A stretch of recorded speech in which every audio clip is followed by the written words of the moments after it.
Directeur-réalisateur, c'est l'acronyme officiel. Voilà. Profession, je ne sais pas si c'est une profession, c'est une façon de vivre. Je pense qu'un artiste, par définition, est dans une forme de mal-être. Ce qui est le cas de 99,9% des gens, mais il l'exprime.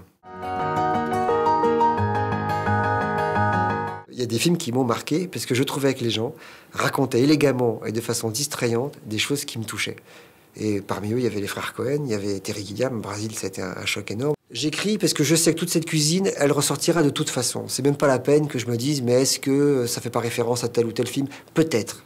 J'en ai vu plein des films. Donc tout ça, c'est le broyeur est en route et si vous l'alimentez plus parce que vous travaillez pas, il ressortira rien. Donc l'important, c'est de faire.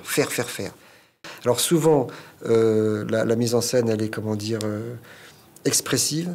Mais je la justifie en disant que mes personnages sont expressifs. Ils sont particuliers, ils sont dans une urgence qui est particulière, donc j'ai le droit.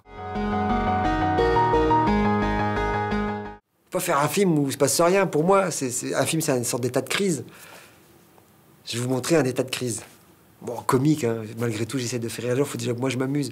Je vais vous montrer un truc de crise. Je suis le premier spectateur de mes films. Je coupe beaucoup. Hein. Mes films sont courts, je coupe énormément de choses. Donc là, ça peut se passer dans la nature. Ça ne l'est pas, bizarrement. Si vous avez raison, c'est souvent urbain.